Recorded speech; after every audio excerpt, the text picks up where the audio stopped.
Hello, my name is Sue Linderman. I'm pleased to be back with you again for part 5 of our 6-segment exploration of some lesser-known aspects of our country's history. Our purpose in this class series is to enhance our understanding of racism in America by exploring the history of our country that we didn't learn in school. Much of the racial turmoil in our country today can be traced directly to elements of our history, even before the founding of the United States. Many of the racial stereotypes we hear or hold are a direct consequence of intentional economic and public policy. Understanding this history gives us a foundation for action to address the profound inequities that exist in our society today. So let's continue. As a brief recap of part 4, the topic being mass incarceration and the war on drugs, we learned about significant presidential and congressional action in the years of 1971, 82, 86, and 94. That produced legislation and penalties that were significantly enhanced over what had existed in the past. It included incentives to state and local law enforcement agencies to wage the war on drugs. And a corollary effect was the militarization of the police that we see in so many state and local jurisdictions, which runs counter, of course, to the stated police purpose to protect and serve. In terms of mass incarceration, the US leads the world in the incarceration of its citizens. We have 5% of the world's population and 25% of the world's inmates. In the midst of all of this, and by design in the war on drugs, there has been a disproportionate impact on people of color. And indeed, today, in much of the United States, the criminal justice system is racialized at every stage. And there is much to be done to reform this aspect of our country. So today, we turn to voter suppression, then and now. We're going to look at voting rights in our country by the legal framework that exists. We're going to consider the path to representation for African Americans at the end of the Civil War, and then the adaptive tactics taken by the white majority for nearly 100 years, from 1876 until the passage of the Voting Rights Act of 1965, which unleashed yet another set of tactics that are described as the current assault on voting rights. So these two stages, the right to vote at the end of the Civil War and the adaptive tactics, the Voting Rights Act of 1965 and the current assault, describe perfectly the theory of Emory University professor Carol Anderson, author of the books White Rage and One Person, No Vote, which I commend to you.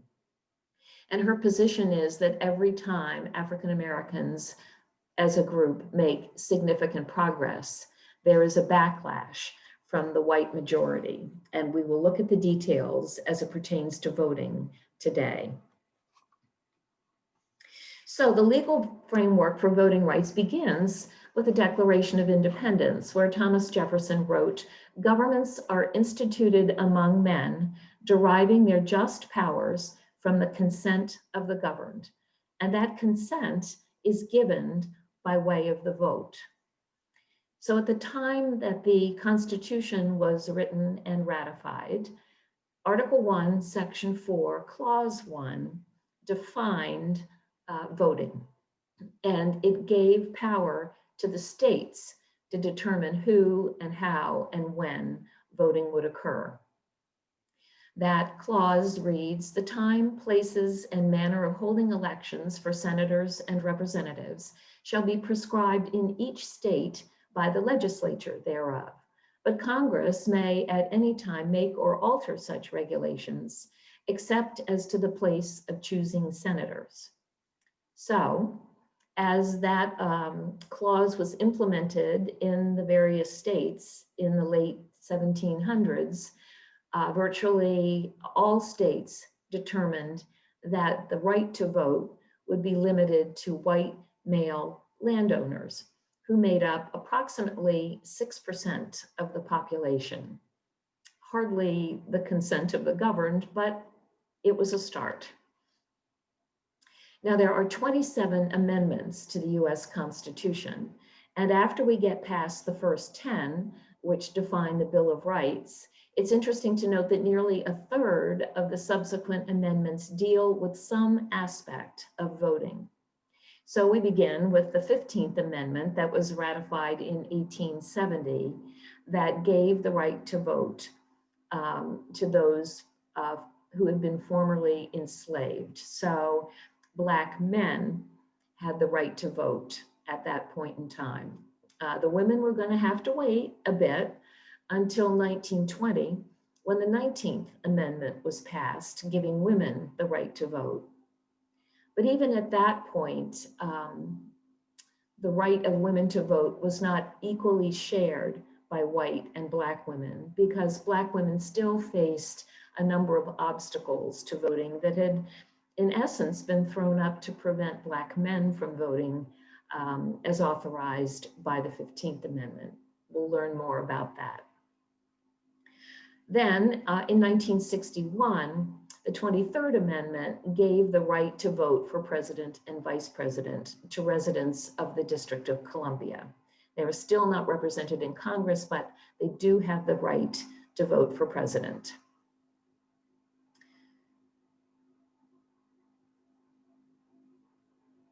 In 1964, the 24th Amendment was ratified, and it eliminated poll taxes, which had been implemented in many states, particularly across the South, to prevent poorer people, especially Black people, from voting. And so the 24th Amendment abolished the poll tax, sort of, as we will see.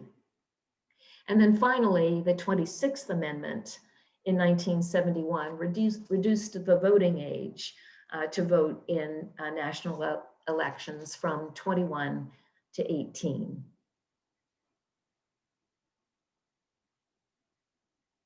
And so the doors began to open slowly, culminating in the Voting Rights Act of 1965.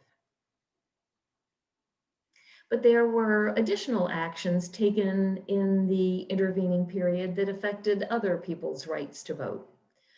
In 1856, North Carolina was the last state to eliminate the property ownership requirement for voting, and as a consequence, all white men in the United States were able to vote. 1870, of course, we know that the 15th Amendment gave the right to vote to Black men.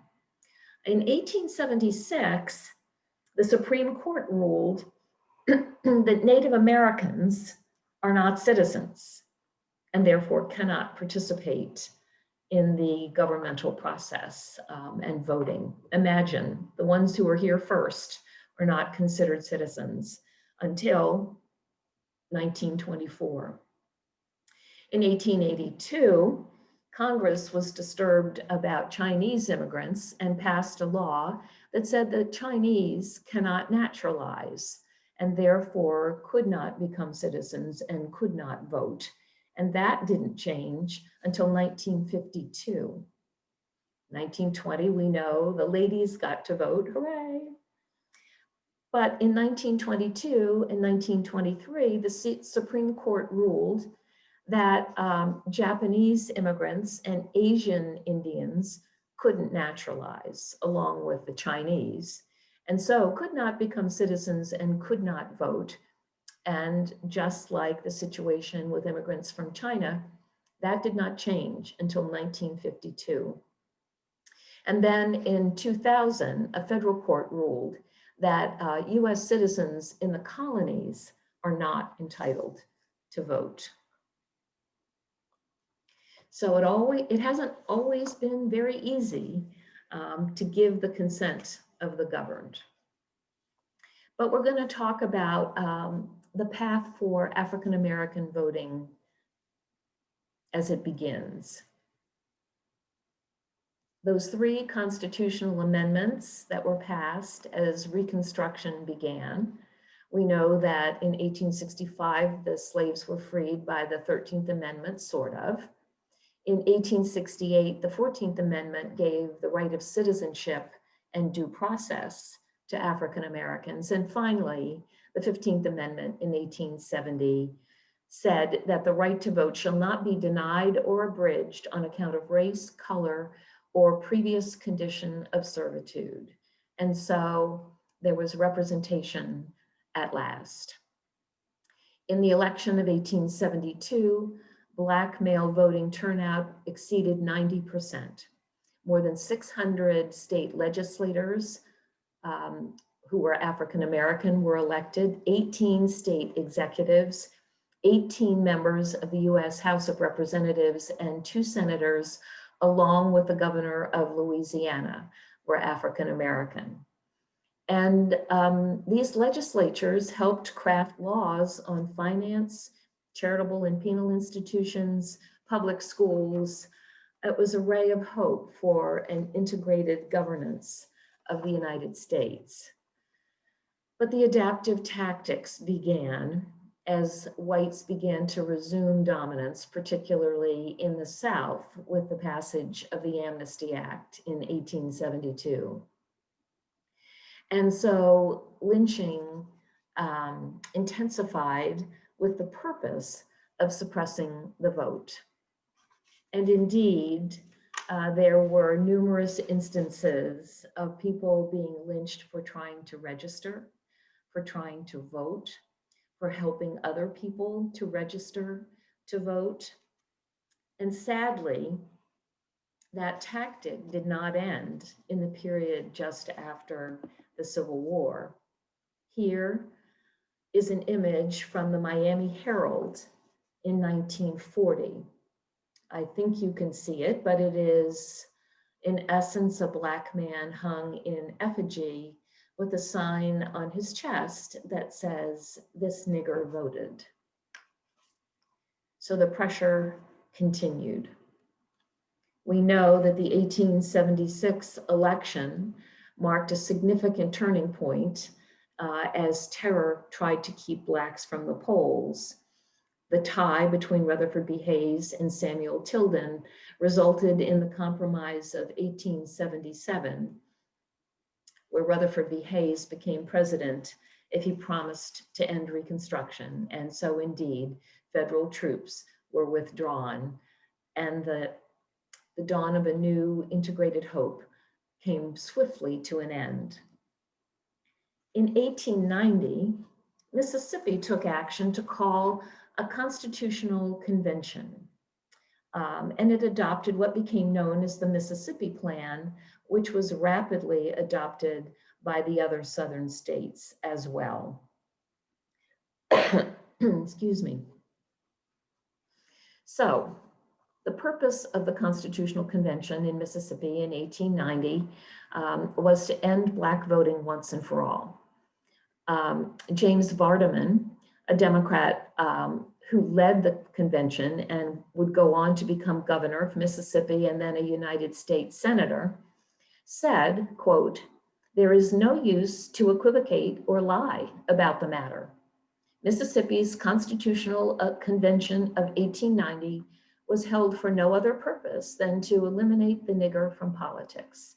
Let the world know it just as it is." And so indeed, the new state constitution established a whole range of actions designed to prevent African Americans from voting.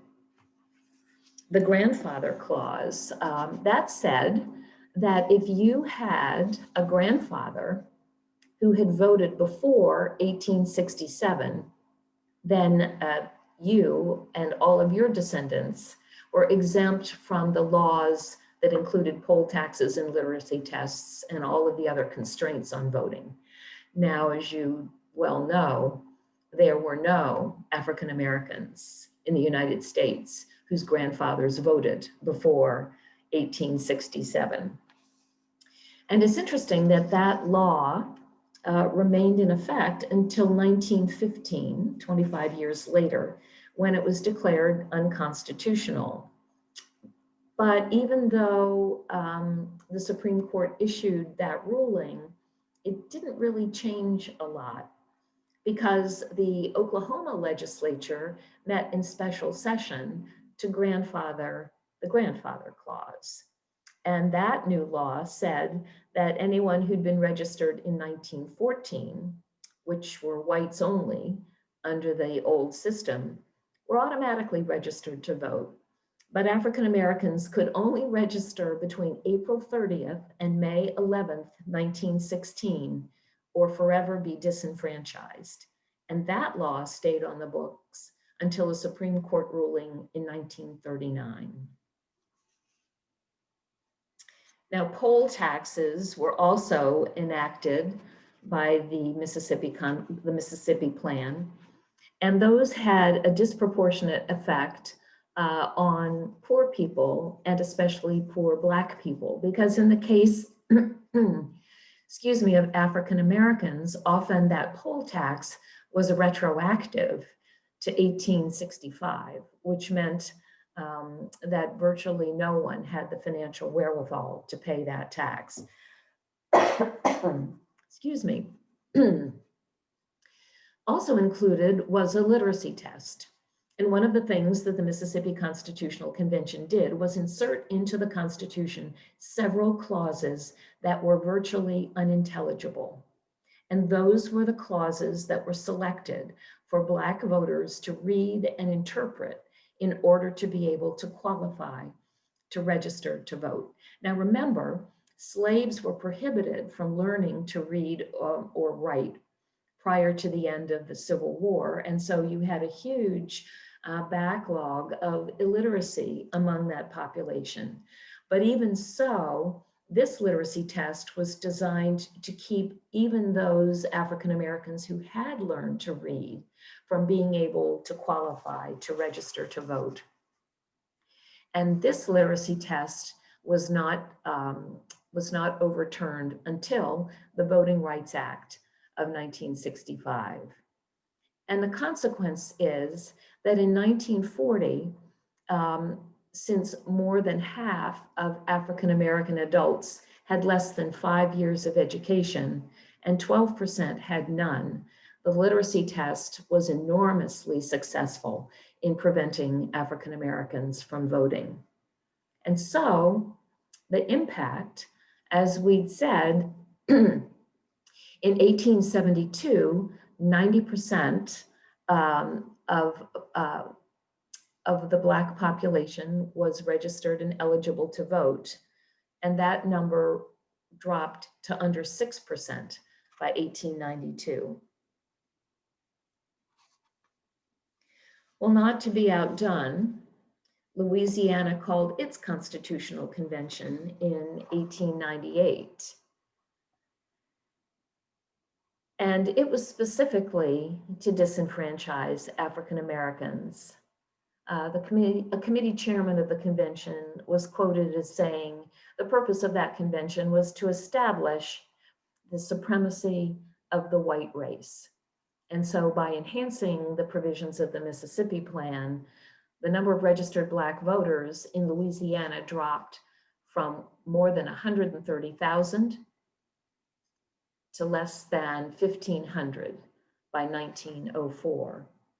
And in essence, excuse me, by 1910, virtually no Southern Blacks could vote. And by 1940, that number was about 3%. So during all those years, 1865 to 1940, hardly any Black citizens were able to vote. But if they could vote, the white power structure determined that there needed to be some more tactics to prevent their voices from being heard.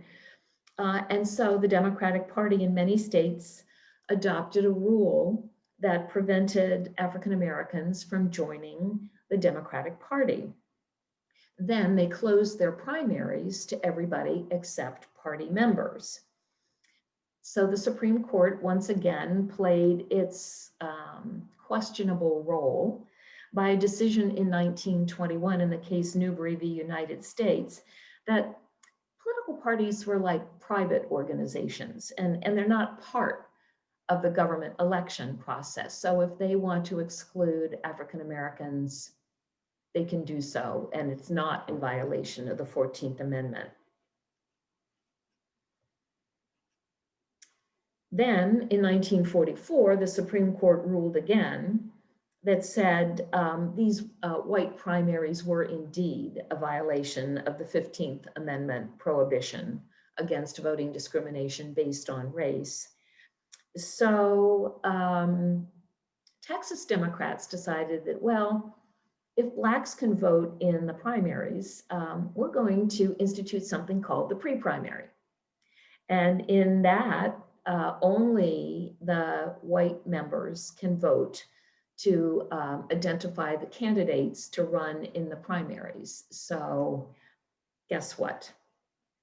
And the pre-primaries remained in effect until they were declared unconstitutional in 1953. And I think it's important to understand the tactics here. Without a comprehensive law like the Voting Rights Act of 1965, states could repeatedly use adaptive tactics to keep African Americans from voting. And they could put those in place, and they held until someone filed suit, and it made its way all the way to the Supreme Court, and the Supreme Court issued a decision. And so decades went by as this process of implement restrictions, wait for the filing of lawsuits and court decisions to overturn them, and then put in another repressive law and wait for lawsuits and wait for them to be overturned.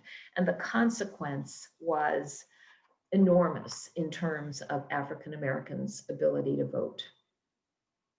And so now we turn our attention to the landmark Voting Rights Act of 1965. It has been called the single most significant piece of civil rights legislation ever passed by Congress. And it had three key sections. Section 2 basically reiterated the terms of the 15th Amendment. Then because Congress had determined that federal anti-discrimination laws were ineffective in preventing the kinds of voter suppression that we've just talked about, this Voting Rights Act was passed that would reaffirm the 15th Amendment. And then it included Section 4, which identified jurisdictions across the United States, 9 states, plus a number of counties and municipalities, where these horrifically restrictive voting access laws had been passed. And it identified those jurisdictions as needing to get pre-clearance from the federal government before implementing these restrictions. And this was to prevent what had been happening for almost 100 years prior to that, where the states put into effect the laws and you had to wait for them to be overturned. The Voting Rights Act said before you can put these restrictions in place, you need pre-clearance from the Department of Justice, and that was stipulated in Section 5. And so all was well. When the Voting Rights Act was passed in 1965, it contained a clause that said it needed to be reauthorized by Congress every 5 years. So in 1970, Congress reauthorized the Voting Rights Act for 5 years. When it came up again for a vote in 1975, Congress reauthorized it for 7 years, and it modified somewhat the jurisdictions described in Section 4. So the next turn for reauthorization came up in 1982. And at that point, Congress looked at it and said, you know, this is a good law. And it really doesn't make sense for us to be taking this up every 5 or 7 years. And so Congress reauthorized the Voting Rights Act for 25 years, and it continued in effect. Then in 2006, Congress once again took up the reauthorization and again reauthorized it for 25 years. The vote was 393 to 14 in the House, and it was unanimous in the Senate. And so the effects on voting rights across the country were extraordinary. But we need an adaptive tactic. And so Shelby County, Alabama filed a suit in the took a suit to the Supreme Court, Shelby County v. Holder. And in 2013, the Supreme Court issued its decision that abrogated Section 4 of the Voting Rights Act. And the rationale was, we don't see these egregious tactics by this jurisdictions noted in Section 4 anymore. And so this whole process of identifying jurisdictions and requiring pre-clearance isn't necessary because they're not doing it. Oh, well, they weren't doing it because they couldn't. But as soon as Section 4 was obliterated, they started doing it again. In fact, it took Texas 8 hours to enact a voter ID law that had previously been blocked by pre-clearance. North Carolina reduced its early voting locations from 16 to 1. Alabama closed the DMV offices that issued voter IDs in 8 of the 10 counties where the Black population was greater than 75%. And Milwaukee, Wisconsin, based on voter ID laws there, saw a 50% decline in African-American voter participation in 2000, since 2000. So the floodgates were opened. And the justification for all of these new laws, for this new assault on voting rights, was the myth of voter fraud. The reality is that prior to 2006, you did not need an ID to vote in any state in the country, none. And so voter ID laws began being enacted with a vengeance following the Shelby County v. Holder decision in 2013, although the trend had begun before. When we talk about the myth of voter fraud, numerous studies have been done, but one of the most significant was commissioned by the Brennan Center for Justice, a nonpartisan organization, and a man by the name of Justin Levitt conducted a study that looked at 1 billion votes over a period of years. These were federal, state, and local elections. And out of those 1 billion votes, he identified 31 credible cases of voter fraud. Not proven, just credible possibilities. And so 31 out of 1 billion is certainly not voter fraud on any scale or magnitude that, that would affect American elections. I think the term is gnat's eyelash. But that was the myth, and that was the rationale. And so, given the decision in Shelby County v. Holder, some of the new voter ID laws that were passed were extraordinary. In Alabama, the state issues photo IDs to every resident of public housing. and public housing in Alabama is overwhelmingly occupied by African Americans. And so the state decreed that those state-issued photo IDs to residents of public housing did not qualify as an ID to vote. You had to have another one that you had to go get, that you had to pay for. In Georgia, they eliminated 12 types of ID and substituted 6 forms of government-issued photo IDs, many of which necessitated payment of a fee to obtain. And there were counties that didn't have DMVs anymore, and so you had to travel beyond your county to go and get a state ID.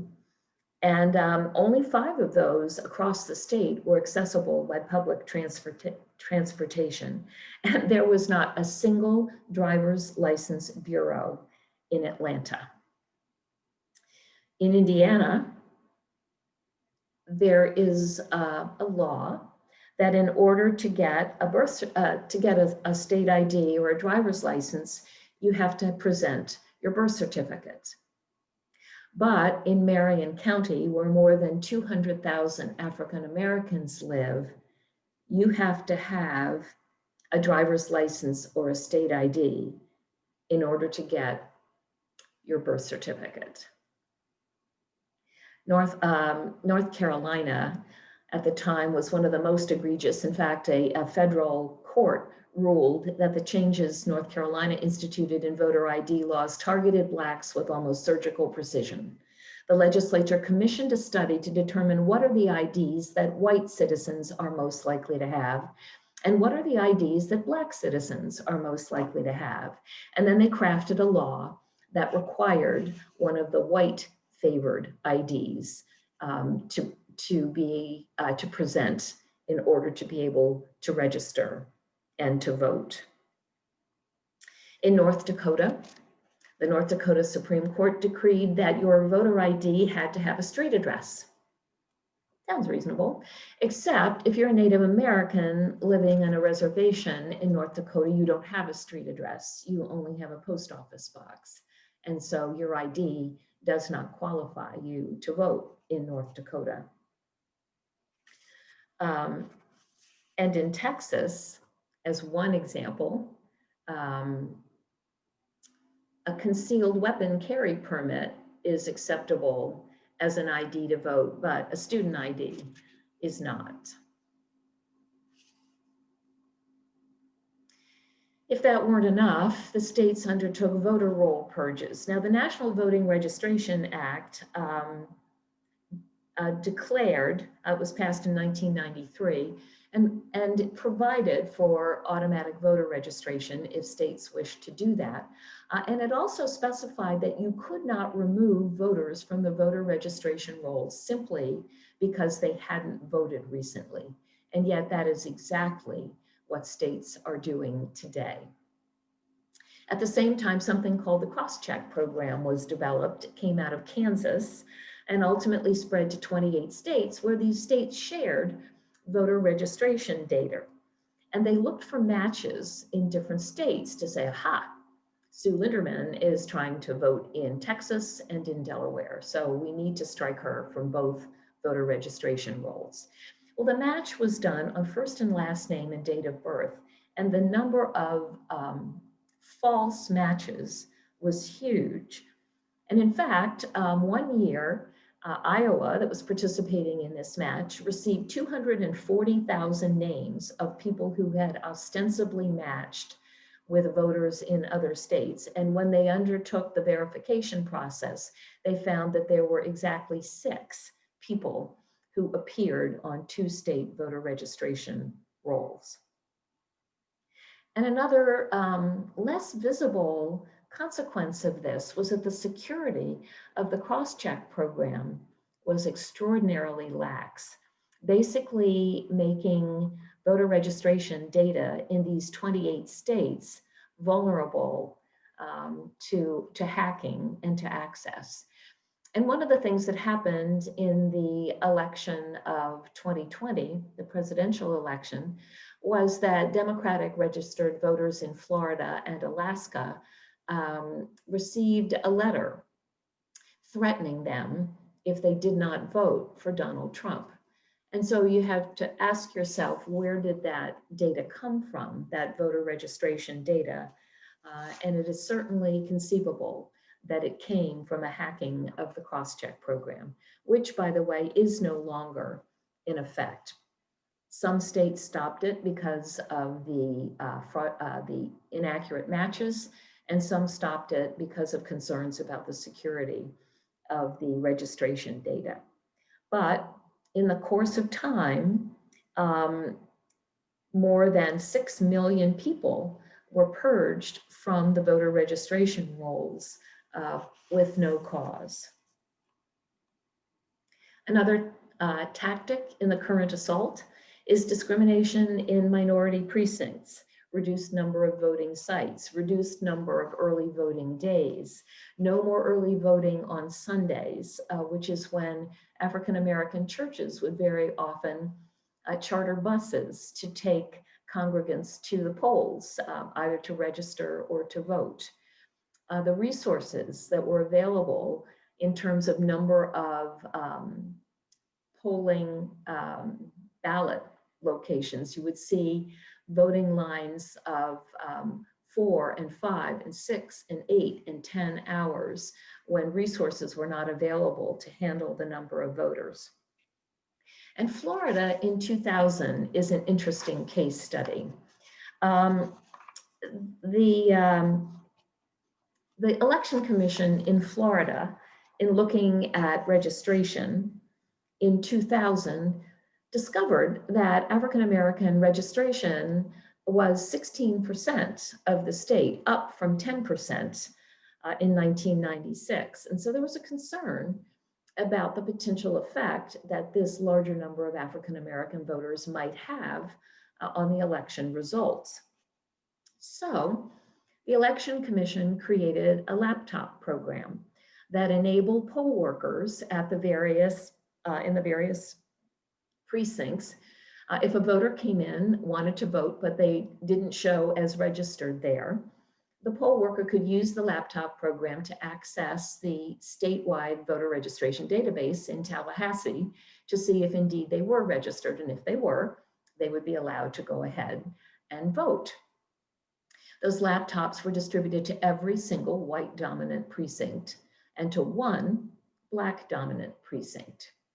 So in the rest of the Black dominant precincts, if someone came in to vote and was not on the roll and was less likely to be on the roll because of the purges that had been going on, a poll worker had to make a telephone call to Tallahassee to find someone there who would answer the phone and would look up the person's information in the database and determine whether or not they were registered to vote. So you can imagine the logjam that occurred at these polling sites. Further, we all know about hanging chads in the 2000 election. In reality, in Florida, there was an electronic voting machine availability. Those machines were distributed to, want to fill it in? The predominantly white precincts and the predominantly Black precincts overwhelmingly had the paper ballots with the punch dots that resulted in the hanging chads that played a significant role in determination of the victor in the 2000 presidential election. There is still intimidation going on. There are still threats against African Americans seeking to vote, not as extreme as in the earlier years, but the threats are still there, sometimes by mail, sometimes by ads on TV, sometimes by Facebook posts, but the threat remains. And of course, we have this history of intimidation of African Americans through lynching and other forms of violence throughout our history. So it doesn't take much when arrayed against that legacy for African Americans to be fearful of participating in the election process. And then we look at the voter suppression going on in the context of felon voting rights. There are 2 states in the country where a convicted felon in prison never loses his or her right to vote. Those are Maine and Vermont. There are 14 states and the District of Columbia where you lose your right to vote while you're incarcerated, but as soon as you are released from prison, your voting rights are automatically restored. There are 21 states where you lose your right to vote during incarceration and during your probation and parole period. And we've seen that there are 7 million people in the country in that condition. But the restoration of rights is presumably automatically occurring as soon as that probation or parole period ends. And then there are 13 states where you lose your right to vote indefinitely.